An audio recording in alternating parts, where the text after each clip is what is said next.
Baik, Assalamualaikum warahmatullahi wabarakatuh. Saya moderator dari tim penilai akan membuka diskusi ini. Pertama-tama sebelum berdebat, saya akan memberitahukan peraturan debat. Yang pertama, masing-masing peserta menyatakan pernyataan dengan waktu selama 1 menit. Diawali dengan pembicara 1, tim 8, atau tim pro, kemudian dibalas oleh pembicara 1, tim kontra, atau tim 9.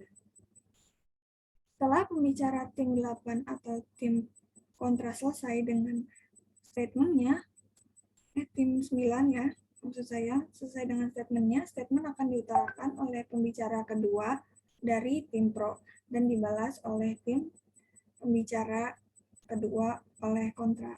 Begitu seterusnya. Yang ketiga, pernyataan diharapkan tidak mengandung sara, out of topic, atau berisi kampanye politik di dalamnya. Setelah semua pembicara telah menyampaikan statementnya, disediakan waktu 5 menit untuk berdebat dengan urutan pembicara bebas, jadi siapapun boleh mengutarakan pendapatnya. Debat akan ditutup dengan closing statement dari penilai dengan sisa waktu yang ditentukan. Baik, jadi bisa kita mulai diskusinya dari sekarang. Dimulai dari tim pro pembicara 1.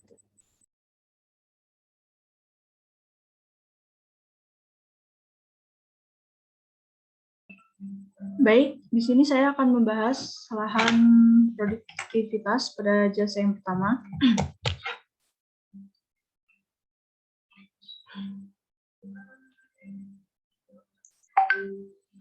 Di sini, lahan produktif berguna sebagai kawasan konservasi di pinggiran sungai menjadi lahan produktif yang memberikan additional income dan nutrition bagi masyarakat sekitar. Saya interupsi ya, tadi kita mengalami perubahan mosi. Untuk mosinya itu adalah manajemen tata air ya. Baik.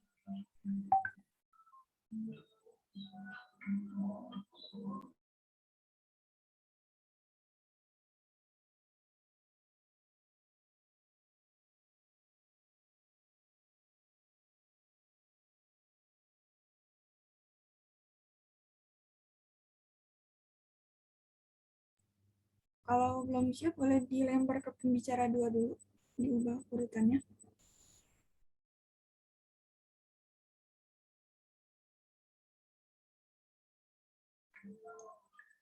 Baik, untuk itu bisa dilempar terlebih dahulu. Terima kasih.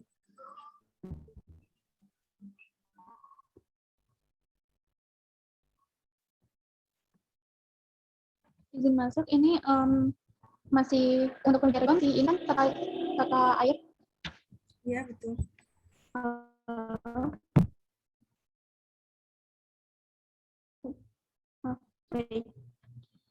Sebelumnya, Assalamualaikum warahmatullahi wabarakatuh. Perkenalkan, nama saya Sekarta Wangidrasi dari tim pemasaran. Di sini saya akan menjelaskan tentang sedikit tentang tata penggunaan air. Di sini dijelaskan dan juga skala mikro, dari skala mikro menuju ke skala makro. Nah, manajemen tata air ini sangat diperlukan bagi setiap aspek kehidupan. Semua aspek kehidupan yang ada di dunia ini sangat membutuhkan air. Jadi untuk sentral SDGs juga manajemen tata air ini sangat diperlukan untuk menambah income bagi para masyarakat yang ada di Indonesia ini. Misalnya dengan pemanfaatan lahan-lahan untuk budidaya perikanan, itu sangat membutuhkan air juga. Dan masyarakat bisa mengelola air juga dari pihak-pihak swasta seperti yang sudah dijelaskan pada video sebelumnya. Itu para pihak swasta telah memberikan suatu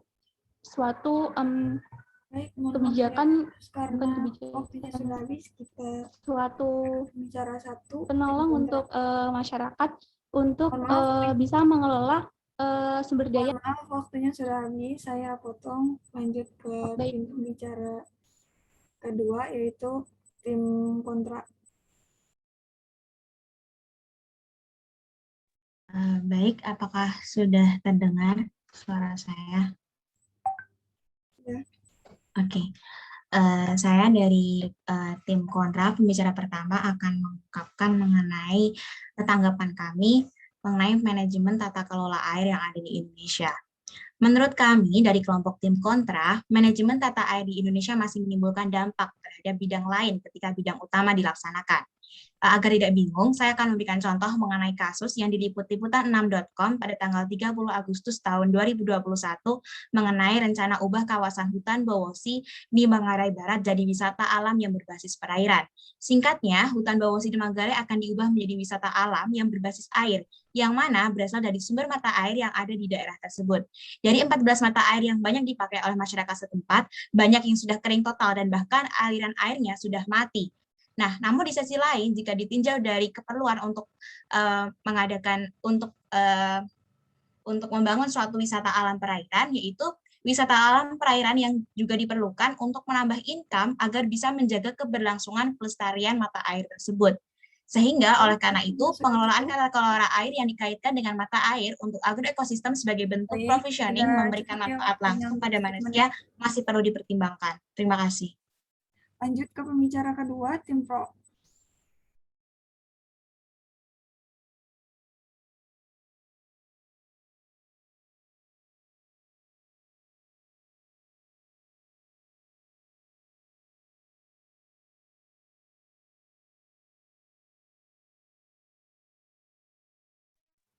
Izin masuk.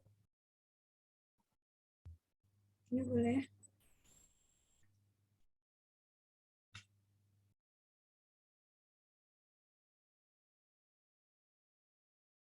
Masih saya lagi atau sudah berpindah untuk halo? Pembicara kedua dari tim kontra. Jadi ini udah pindah orang gitu ya? Maksudnya Apa? bukan saya lagi. Udah ganti gitu, udah ganti. Iya, ganti orang, enggak orang. Iya, baik. Dengan masih sama. Ayo, pembicara kedua dari tim kontra. Baik, izin masuk. Sebelumnya perkenalkan, nama saya Audrey Cecilia Sardi dari tim pemasaran. Di sini saya menyetujui manajemen tata air, di mana akumulasi dari mata air itu kan pertama dari kolam dari mata air, kolam, sawah, lalu ke sungai gitu kan. Nah ini tuh justru malah memiliki manfaat gitu bagi sawahnya sendiri. Dengan adanya manajemen tata air ini, itu bisa mengurangi akumulasi, bisa membuang sebagian asam-asam organik yang dapat meracuni tanaman dan dapat memperbaiki sifat fisik tanah gitu. Contoh dari bahan-bahannya itu misalnya pestisida gitu kan, yang ada di sawah itu dapat dibuang ke sungai gitu. Sekian dari saya. Makasih. Baik, boleh dilanjutkan ke tim pro, pembicara ketiga.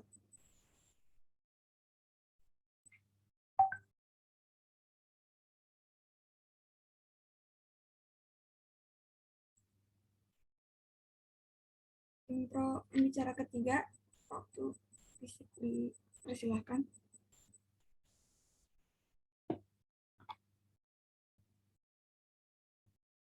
Tim kontra maksud saya, maaf. Tim kontra pembicara ketiga. Baik, perkenalkan nama saya Silsilia Lomabella dari tim kontra.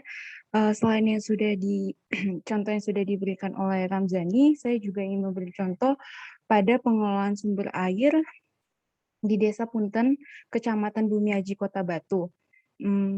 Kebijakan ini mendapat penolakan dari warga sekitar dikarenakan manajemen tata air yang diterapkan selain memberi dampak baik juga dapat menutup jalan-jalan yang tertutup oleh pipa-pipa untuk mengalir air. sehingga banyak jalan yang rusak dan lalu lintas para penduduk juga terhambat oleh adanya pipa-pipa yang akan menghantarkan air ini. Masyarakat yang lahan pribadinya dilewati jalur pipa saluran air juga tidak diberi kompensasi ganti rugi yang layak oleh para pemerintah. Maka dari itu kami menegaskan sekali lagi untuk menolak adanya manajemen tata air ini. Sekian, terima kasih.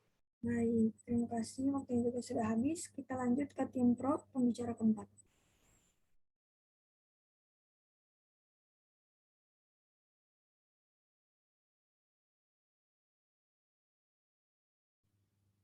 Tim pro.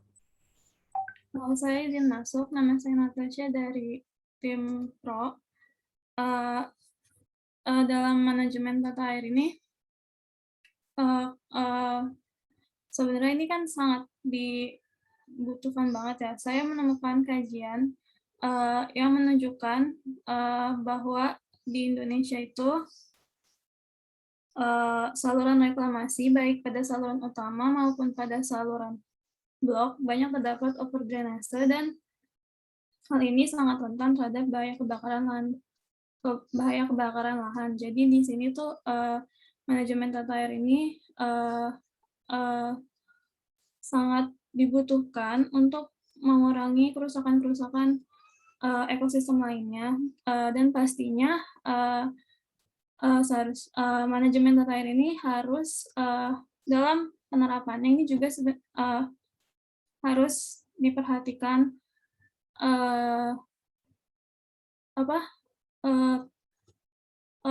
tempat pelaksanaannya. Mungkin seperti itu aja sih. Baik, terima kasih. Waktunya juga sudah habis. Lanjut ke tim pro, pembicara kelima.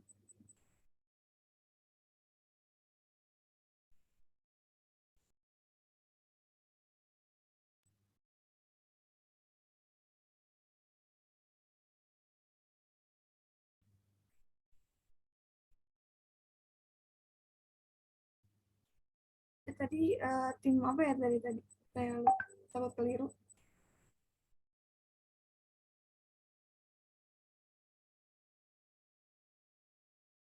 Boleh dilanjut? Tadi dari tim pro, sekarang tetap kontra. Ya, berarti lanjut ke tim kontra ya.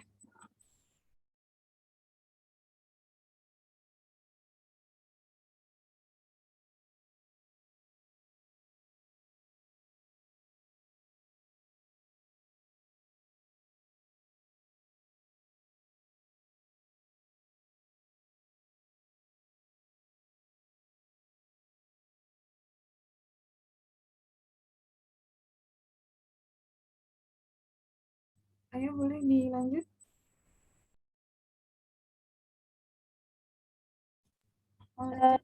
Masuk sebelumnya mohon maaf. Ya. Suaranya tidak terdengar.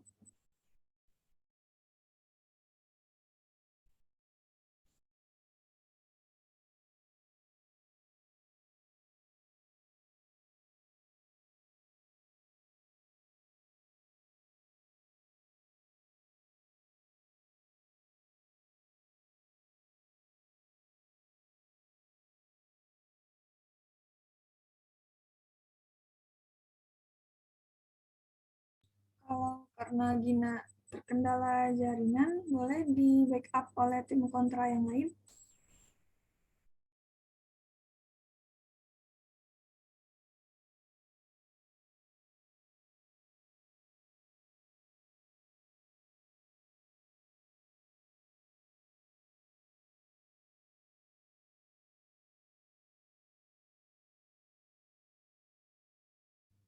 Hanya dari tim penanya ya, tim kontra. Ya, mungkin saya mau nge-backup Gina. Oke. Saya Agung Saputra dari tim penanya ingin menjelaskan bahwa manajemen tata kelola air di Indonesia ini seperti yang sudah dijelaskan oleh teman-teman saya bahwa manajemen tata kelola air di Indonesia itu belum berjalan dengan baik. Masih banyak dampak buruk yang diterima oleh masyarakat dan juga lingkungan. Nah, seperti salah satu contohnya yang tadi dibilang oleh salah satu pembicara tim pro bahwa pestisida yang dari lahan pertanian dibuang ke sungai. Nah, pestisida itu pasti akan berdampak buruk pada ekosistem dan kehidupan yang ada di aliran sungai tersebut. Juga pipa-pipa dari manajemen tata kelola air ini juga mengganggu kehidupan para masyarakat, baik itu di jalan ataupun di sekitar pemukiman. Terima kasih. Baik, boleh dilanjut oleh tim kontra.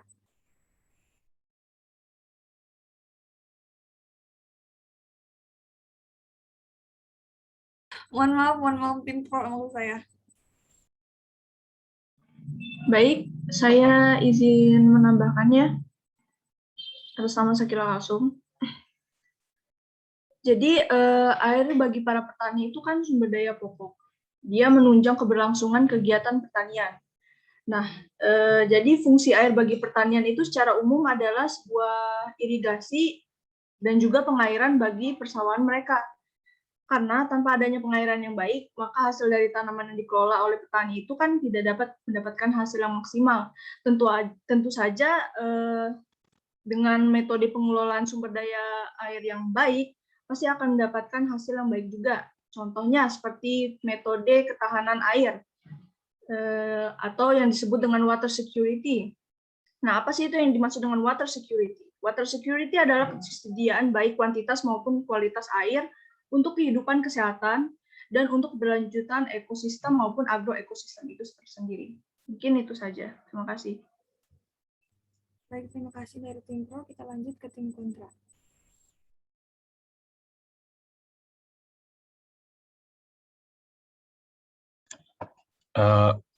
Saya mau masuk buat tim kontra.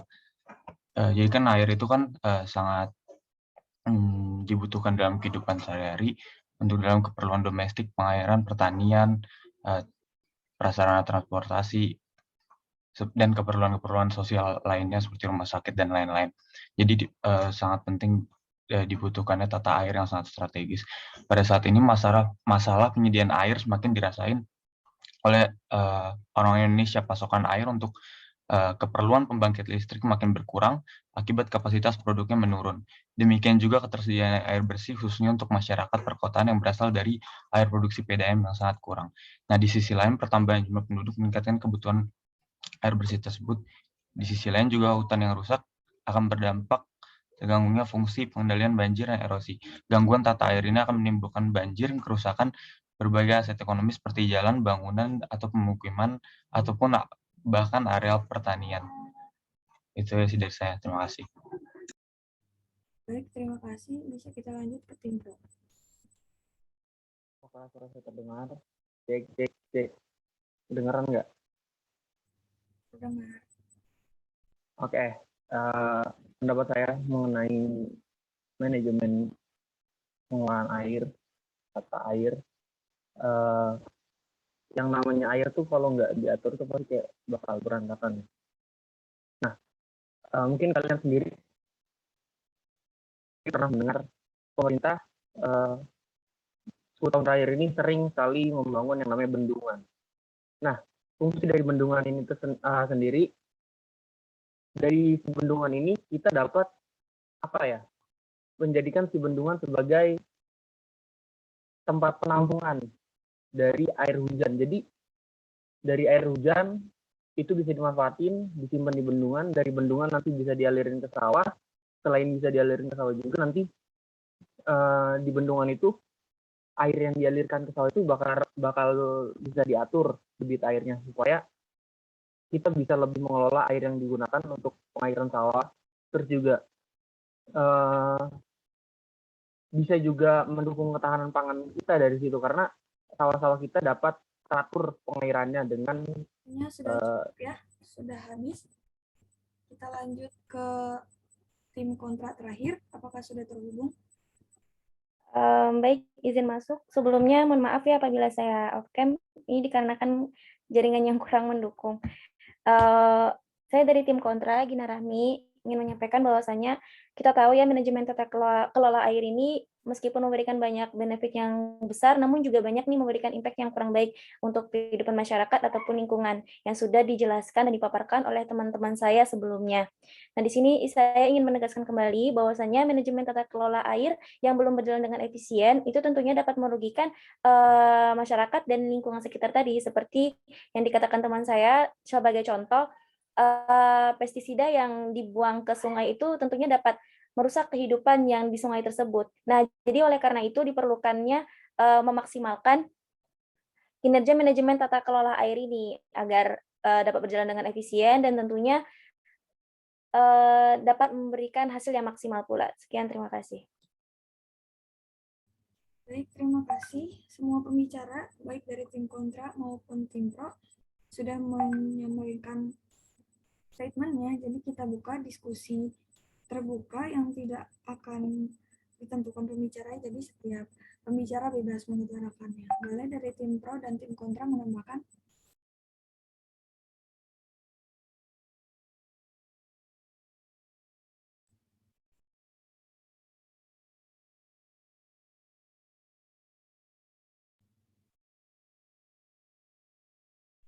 Boleh menambahkan statementnya untuk memperkuat statement tadi. Izin masuk. Ya. Izin menambahkan ya, untuk manajemen tata air ini menurut aku tuh kayak lebih berguna gitu. Soalnya Dirjen Prasarana dan Sarana Pertanian PSP Kementerian Pertanian Sarwo Edi mengatakan selama ini petani di lahan rawa cukup puas hanya melakukan petanaman padi 1 kali dalam setahun. Alasannya itu karena musim hujan dan areal pertanian itu tergenang air. Nah, sistem manajemen tata kelola air ini tuh sangat penting untuk mengatur sebuah wadah untuk misalnya penyaluran air tersebut untuk irigasi tersebut supaya bisa tersampaikan pada sawah-sawah itu dengan jumlah yang cukup, sehingga tata manajemen kelola air itu bisa menampung air dan ketika kemarau datang ini bisa menjadi sebuah acuan untuk air itu bisa dialirkan ke sawah-sawah yang ada. Dan kalau misalnya nanti tergenang air itu bisa dialirkan lagi ke sawah-sawah yang lain. Jadi tata kelola air ini menurut saya sangat penting. Dibalas dengan tim kontra untuk memperkuat statement kalian. Baik, saya Ramzani Lutfi Syarifah, izin masuk. Mungkin dari kami adalah bahwasanya pengelolaan tata kelola air yang dikaitkan dengan keberlangsungan agroekosistem yang dikaitkan dengan pemanfaatan mata air itu perlu dipertimbangkan lagi, karena ketika dijadikan jasa dalam bentuk provisioning atau memberikan manfaat langsung kepada manusia, itu masih memberikan dampak buruk pada bidang yang lainnya, sehingga mungkin selanjutnya perlu ada kebijakan-kebijakan yang mana kebijakan itu mempertimbangkan bahwasanya ketika pelaksanaan dari bidang A yang di bidang perairan itu tidak memberikan dampak buruk kepada bidang B yang juga sama-sama di bidang perairan. Begitu. Terima kasih. Baik, terima kasih. Kalau begitu diskusi kita kali ini kita tutup dengan closing statement dari para penilai. Baik, kalau begitu dari saya dulu closing statement-nya. Untuk tim pro dan tim kontra sudah melaksanakan diskusi dengan baik, sudah memahami apa yang ada dari musik kita dan tidak melenceng dari pihak mereka sendiri. Lalu kita juga mampu mengetahui ya apa saja sih positif dan negatifnya dari manajemen tata air ini di Indonesia dan bagaimana kenyataannya. Menurut saya hari ini tim kontra dan tim pro bekerja dengan baik. Alhamdulillah. Dan segitu aja sih. Boleh dilanjutkan tim penilai lain.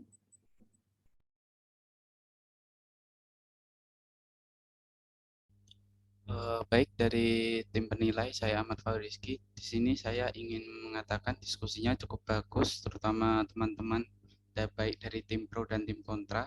Yang tim pro tadi si Sekar yang bahas SDGs air itu penting dalam pencapaian SDGs dan bagaimana tata pengelolaan air itu penting untuk income masyarakat. Kemudian si Ramzani, Cecilia, dan Agung pun kontra dengan mengatakan bahwa realita penerapan tata pengelolaan ini ternyata di dalam realita kehidupan ini tata pengelolaan air ini cukup buruk, dengan menunjukkan bahwa di Sukabumi pipa-pipa itu merusak lahan, kemudian merusak jalan-jalan masyarakat dan lain-lain. Kemudian dari tim pro pun juga mengatakan manfaatnya cukup baik ya, terutama dari Ilham yang mengatakan bahwa bendungan nanti itu cukup bagus untuk menanggulangi musim kemarau, kemudian pengairan sawah yang juga di backing dari si Baik, Ahmad, boleh dilanjutkan ya. ya Bekokan tadi di backing oleh Patrick. Terima kasih. Penilai selanjutnya. Izin masuk. Perkenalkan, nama saya Syifa Tata Salsabila. Saya selaku dari tim penilai dan perekam. Menurut saya, pada diskusi kali ini, pada debat kali ini, tim pro dan kontra sudah dapat memahami maksudnya dengan baik. Hal ini dibuktikan dari pemaparan dari tim pro dan kontra yang jelas dan lugas mengenai manajemen tata air. Walaupun tadi sempat ada kendala ya dari kedua tim, tetapi tidak mengurangi rasa antusiasme dari debat kali ini. Semoga di debat-debat dan diskusi-diskusi berikutnya kita dapat menjalannya dengan baik juga. Semangat untuk debat dan diskusi berikutnya. Terima kasih. Izin masuk. Oke, izin masuk dulu ya. Saya di sini akan memberikan statement atau penilaian saya terhadap debat hari ini. Menurut saya sudah sangat baik. Tim Pro menunjukkan banyak positif dari tata kelola air ini, ditambah juga dengan contoh-contoh, tidak sekedar penjelasan. Kemudian yang kontra juga sangat baik menyampaikan kenapa dan seperti apa tata kelola air ini di Indonesia, dan juga diberikan fakta-fakta dari berita dan sumber-sumber lainnya, sehingga sangat baik. Menurut saya kedua tim sudah sangat baik, pemanfaatan waktunya juga lumayan baik. Tim pro sudah saling mendukung dengan statementnya, kontra juga sudah bisa menyanggah dan memberikan gambaran negatif dari tata kelola air di Indonesia ini. Sekian dari saya, terima kasih. Izin masuk, perkenalkan saya Rostiadi dari tim penilai. Pertama, sangat disayangkan ya waktu yang kita punya sangat terbatas. Menurut saya tidak ada benar salah dalam diskusi atau perdebatan, tetapi diharapkan kita mendapatkan insight baru atau wawasan dalam memandang sebuah permasalahan. Tidak ada keraguan dalam penyampaian, hanya ada sebagian kecil yang masih terjebak dalam kecanggungan. Tetapi semua tetap berpegang teguh terhadap argumen-argumen yang disampaikan. Jawaban pun tidak keluar dari mosi yang diperdebatkan. Mungkin hanya ada sedikit gangguan dari jaringan. Jadi dari saya, tim penilaian, secara keseluruhan kalian sudah cukup bagus dan memuaskan. Sekian, terima kasih. Baik, dengan begini kita tutup forum kali ini. Terima kasih atas partisipasinya. Mohon maaf apabila ada kesalahan. Wassalamualaikum warahmatullahi wabarakatuh. Waalaikumsalam warahmatullahi wabarakatuh. Waalaikumsalam warahmatullahi wabarakatuh.